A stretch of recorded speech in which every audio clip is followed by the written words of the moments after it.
Hello दोस्तों, नमस्कार। मारुति नंदन academy में आप सभी का स्वागत है। दोस्तों, आप सभी जैसे जानते हैं कि फ्री टाइपिंग कोर्स की तैयारी करवाई जा रही है, तो चैनल को सब्सक्राइब करें। आइए दोस्तों, आज जानते हैं हम एस्केप बटन के बारे में। यह बटन कीबोर्ड के उल्टे हाथ के ओर ऊपर सबसे अंतिम पर रहती है और लिखा रहता है ESC। इसे एस्केप बटन कहा जाता है। कीबोर्ड एस्केप की का उपयोग हम कंप्यूटर या इंटरनेट पर चलते हुए या प्रोग्राम को रोकने के लिए करते हैं। अगर हम बात करें जब हमारा इंटरनेट पर कोई पेज अपलोड हो रहा है या फिर इंटरनेट से कंप्यूटर के अंदर कोई चीज़ डाउनलोड हो रही है, तो उसको रोकने के लिए हम किस बटन का प्रयोग करेंगे? Escape button. आगे देखते हैं, यदि आप कंप्यूटर या लैपटॉप के अंदर कोई गेम खेल रहे हैं तो आपको गेम को बंद करने के लिए भी आप किस बटन का प्रयोग करेंगे? एस्केप की का प्रयोग आपको करना है। इस की का कंप्यूटर में कुछ जगह शॉर्टकट की के रूप में भी उपयोग किया जाता है। कंट्रोल+ एस्केप दबाकर आपके कंप्यूटर का स्टार्ट मेन्यू खुलता है। आइए जानते हैं फंक्शन की के बारे में। वैसे हम सभी जानते हैं कि कीबोर्ड एक इनपुट डिवाइस है और इसमें अगर हम फंक्शन की बात करें तो ऊपर की ओर F1 से लेकर F12 तक फंक्शन की का प्रयोग हमें जानना है। आइए शुरुआत करते हैं सबसे पहले F1 से। F1 फंक्शन की के माध्यम से अगर हमें किसी भी सॉफ्टवेयर के बारे में अगर जानकारी प्राप्त करनी है तो हम F1 फंक्शन की का प्रयोग करते हैं, या फिर दूसरी भाषा में समझें तो यह हेल्प फाइल को ओपन कर सकते हैं।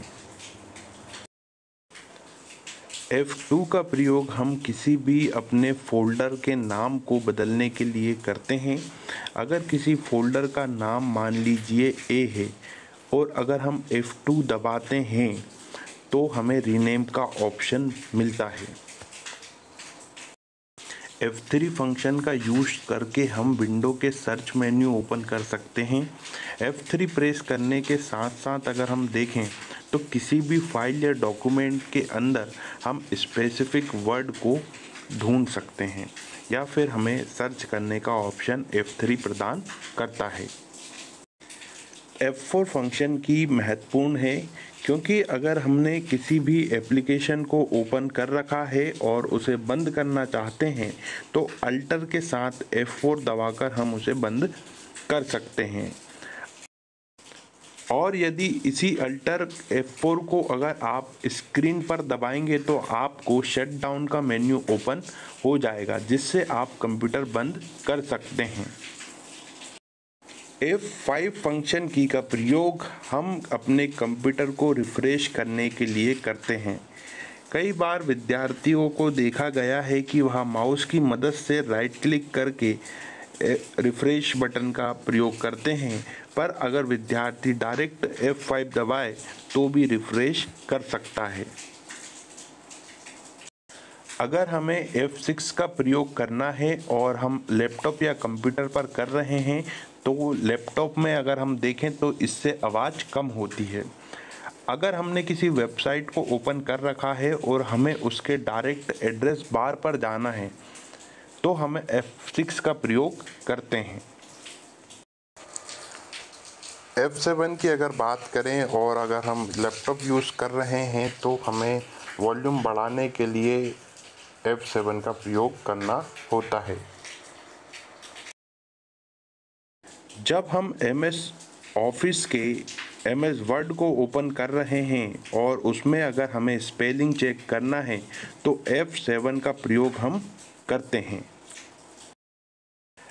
F8 फंक्शन की का हम अगर उपयोग देखें तो हमें ज़्यादा उपयोग नहीं रहता है, पर अगर हमें अपने कंप्यूटर या लैपटॉप पर सेफ मोड में अगर कंप्यूटर ऑन करना है तो हम F8 का प्रयोग करते हैं।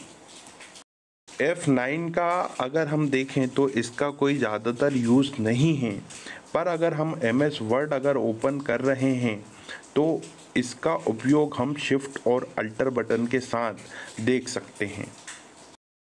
F9 की ही तरह F10 का भी कंप्यूटर में कोई उपयोग नहीं है, पर अगर हम MS वर्ड ओपन कर कर अगर इसका यूज़ कर रहे हैं तो यह कुछ शॉर्टकट दर्शाता है।